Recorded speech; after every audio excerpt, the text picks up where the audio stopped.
எல்லோரும் நல்லா இருக்கீங்களா? இன்றைக்கான பதிவு, நாம் தேவையில்லை என்று சிலர் நம்மை நினைக்க துவங்கும் முன் விலகி நிற்க கற்றுக்கொள்வது சிறந்தது. உண்மைதாங்க.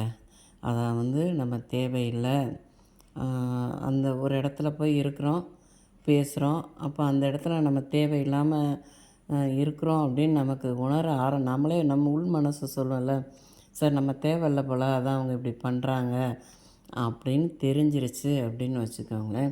நம்ம அதில் இருந்து விலகி போயிடணுமே தவிர, அதில் மீண்டும் மீண்டும் போய் நம்மளுடைய அது என்ன சொல்கிறது, மன கஷ்டத்தை தான் மேலும் மேலும் உண்டு பண்ணும். எனக்கு தெரிஞ்சவங்க ஒருத்தங்கங்க, தெரிஞ்சவங்க இல்லை, நான் பார்த்த ஒரு ஆள். அவங்க வீட்டுக்கு நாங்கள் வர்றோம் அப்படின்னு சொல்லி ஒரு ஃபோன் பண்ணால் போதும்.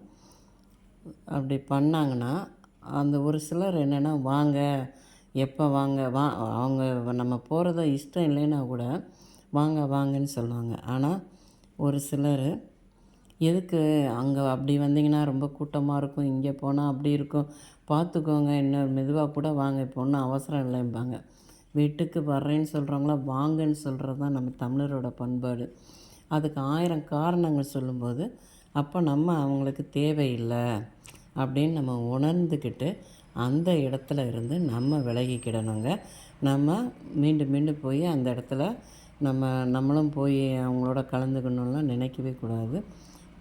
தேவைப்படுறவங்களுக்கு நம்ம எவ்வளோ நாளும் பண்ணலாம். தேவையில்லைன்னு நினைக்கிறவங்களுக்கு ஏன்னா நம்ம மன கஷ்டம் எதுவும் படாமல் நாம் சந்தோஷமாக விலகிட்டு நம்மளோட லைஃப்பை பார்த்துட்டு போயிட்டே இருக்கணும். இந்த பதிவு பிடிச்சிருந்தால் பார்வதி வீட்டு சமையலுக்கு ஆதரவு கொடுங்க. ஓம் சாய்ராம்.